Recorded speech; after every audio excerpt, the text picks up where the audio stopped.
Please subscribe, like, and share. We try as much as possible to reform them.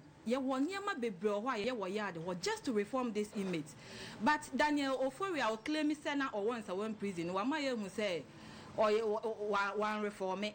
Say the offense or the bar prison yard where narcotics dia narcotic inmates no ye enjoy or more kwabontin and konko ye ejuma.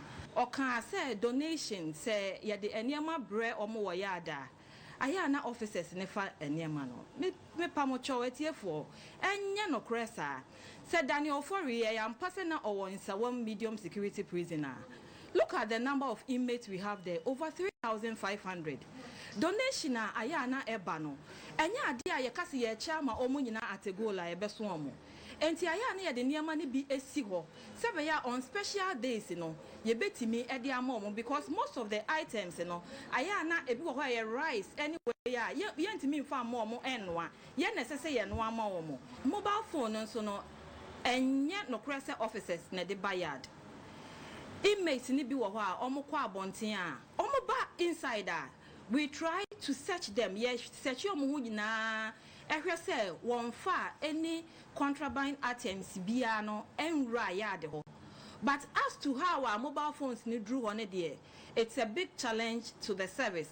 And moreover, so on mention officers bidding say omo eka home say back to the attention of the administration say officers way musa ya ebeya den say ye betimi a sanction omo na so far omo administration enye omo din nyina no ye sanction omo na ebi mo krampo yo service need me dismiss omo prisoners nankasa was subculture bi wo ho a say ye chill say wo ye sodomina eniema ye de wo befam no enye asem keto and moreover so no inmates ebi wo ho they are 40 in SL 50 60 etimi aya na me wonder say Omunina na ya no moye sodomina na sesen because at any point in time if two people are engaged in this sodomia obebe hu ababa be reported no mo be reporting so a omo a ye chi omo a ye wo sanctions bi a ye de emo omo ntini sodomina sem ne de ye gusu a ye fight it. And moreover inmates ni bebre ho mo wo ho a niam bone na omo wo eye wo ya de ho no say officers sorry tiape then you become their target.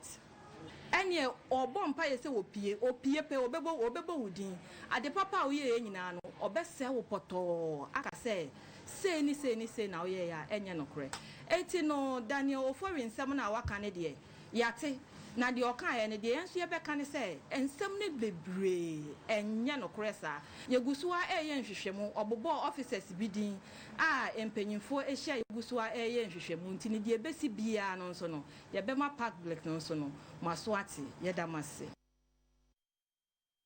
abusiafo prison service na chese manson aba ensem a force ye call ho omo so se nya no kro omo se omo ye ensem no emu hwehwem manfam free one ye ko America brochimemu na America. Thanks for watching.